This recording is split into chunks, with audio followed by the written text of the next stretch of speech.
Rengoku Gyojuro adalah seorang Hashira api yang sangat antusias dalam menjalankan tugasnya sebagai Hashira.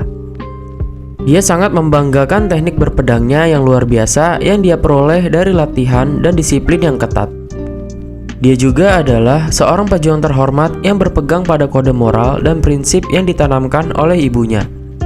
Dia berprinsip bahwa mereka yang terlahir kuat memiliki kewajiban untuk melindungi yang lemah. Salah satu sifat yang paling menonjol dari Gyojuro adalah semangat juangnya. Dia selalu menantang dirinya sendiri untuk menjadi lebih baik dan selalu menunjukkan semangat yang tak kenal lelah. Sebagai Hashira dari pasukan pemburu iblis, Gyojuro adalah petarung yang sangat kuat. Sebelum dia menggantikan ayahnya, Gyojuro sudah terbukti menjadi petarung yang sangat luar biasa.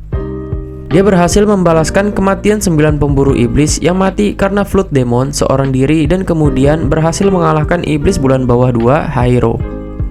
Tapi sangat disayangkan, aksinya di anime Kimetsu no Yaiba harus berakhir dengan cepat karena pertarungannya melawan Akaza.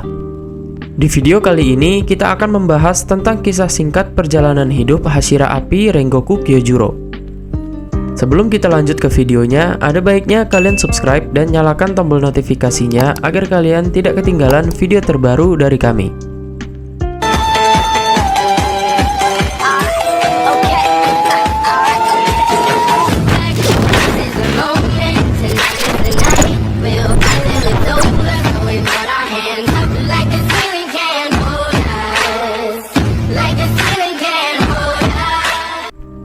Rengoku Gyojuro adalah putra tertua dari Rengoku Shinjuro. Ayahnya dikenal sebagai Hashira api dari pasukan pemburu iblis sampai akhirnya dia pensiun secara tidak terduga. Gyojuro juga memiliki seorang adik laki-laki yang berlatih bersamanya sampai ayah mereka berhenti melatih mereka. Ibunya, Rengoku Ruka, meninggal dunia setelah berjuang melawan penyakitnya yang tak dapat diobati. Ketika Gyojuro masih muda, dia dan saudara laki-lakinya selalu berlatih bersama ayah mereka. Tapi setelah kematian ibunya, ayahnya pensiun dari pasukan pemburu iblis dan membuat hubungan Gyojuro dan ayahnya malah semakin memburuk. Bahkan ketika Gyojuro berhasil menjadi seorang Hashira api, Shinjuro menunjukkan sedikit perhatian atas pencapaiannya tersebut dan mengabaikannya. Karena sikap ayahnya itu, kini Gyojuro bertanggung jawab untuk melatih adiknya. Sebagai kakek yang baik, Gyojuro selalu memberikan semangat dan motivasi meskipun adiknya tidak punya bakat dalam ilmu berpedang. Dahulu, Gyojuro juga berperan sebagai mentor berlatihnya Mitsuri Kanroji dan keduanya memiliki hubungan yang sangat baik hingga sekarang. Bahkan, Mitsuri menganggap Gyojuro sebagai kakak laki-lakinya. Saat masih menjadi pelatih Mitsuri, Gyojuro dengan penuh kesabarannya melatih Mitsuri dengan sangat ketat. Hingga akhirnya Mitsuri berhasil mengikuti jejaknya, yaitu menjadi seorang Hashira. Setelah pertemuannya dengan Tanjiro di season 1-nya, Gyojuro ditugaskan oleh Oyakata Sama untuk menyelidiki serangkaian kasus serangan brutal yang melanda sebuah desa kecil. Kasus itu juga ada kaitannya dengan insiden seputar hilangnya 40 penumpang di kereta Mugen. Dia kemudian bertemu dengan pemburu iblis lain di toko ramen dan mereka mendiskusikan rencana mereka selanjutnya. Gyojuro diberitahu bahwa kereta Mugen ditahan di fasilitas pemeliharaan setelah lama tidak beroperasi. Setelah selesai makan, mereka langsung berangkat ke tempat yang mereka curigai. Sesampainya di sana, Gyojuro merasakan aroma iblis yang samar-samar. Dia memastikan bahwa iblis inilah yang bertanggung jawab atas semua kasus ini. Tiba-tiba, terdengar suara teriakan seseorang dan Gyojuro bergegas untuk memeriksanya. Ternyata, iblis yang dia cari akhirnya muncul juga. Iblis itulah yang bertanggung jawab atas serangan yang dilaporkan. Sambil mencengkram seorang pekerja, iblis itu mengeluarkan jurusnya sehingga dia bisa bergerak dengan sangat cepat. Saat iblis itu mencoba untuk membunuh pekerja itu, Gyojuro dengan cepat langsung memotong kedua tangan iblis itu. Iblis itu kemudian kabur dan lari menuju stasiun kereta. Setelah berhasil menyelamatkan seorang pekerja itu, Gyojuro dengan cepat mengejar iblis itu. Dengan menggunakan pernapasan konsentrasi totalnya, dia dapat berlari dengan kecepatan yang luar biasa. Untungnya, Gyojuro bisa tiba tepat waktu dan langsung memotong leher iblis itu dengan mudah.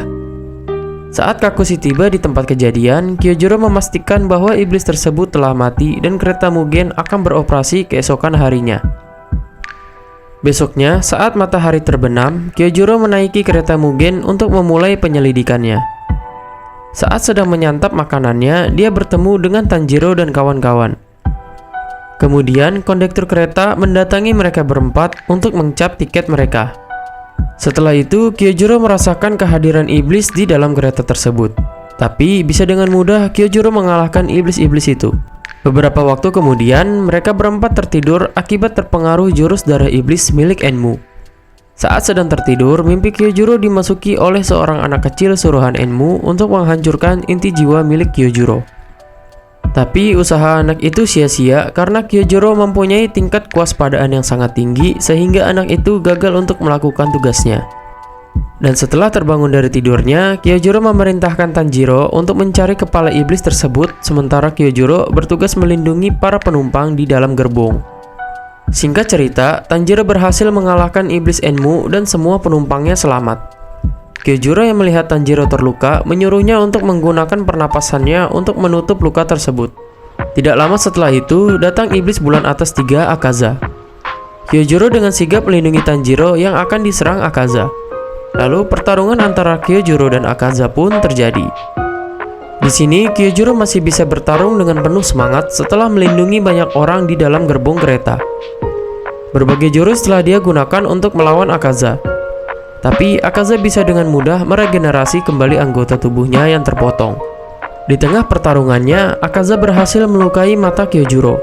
Tapi Kyojuro masih bisa memberikan serangan tiada henti kepada Akaza. Sampai pada akhirnya, Kyojuro harus menerima serangan fatal yang dilancarkan Akaza hingga melubangi bagian perutnya. Walaupun dengan luka yang diterimanya, Kyojuro masih bisa menahan dan memberikan serangan terakhirnya ke leher Akaza. Dan saat matahari sudah hampir terbit, Akaza terpaksa memutuskan kedua tangannya dan kabur ke dalam hutan. Sebelum kematiannya, Rengoku Kyojuro sempat memberitahu Tanjiro mengenai tempat untuk mempelajari pernapasan api miliknya, yaitu di kediamannya sendiri. Kematiannya tersebut sekaligus menjadi momen terakhir perjalanan hidup Kyojuro. Itu dia kisah singkat perjalanan hidup sang pilar api Rengoku Kyojuro. Terima kasih telah menonton video ini. Jangan lupa subscribe, like, dan share ke teman-teman kalian. Jangan lupa juga komen pendapat kalian tentang video kali ini.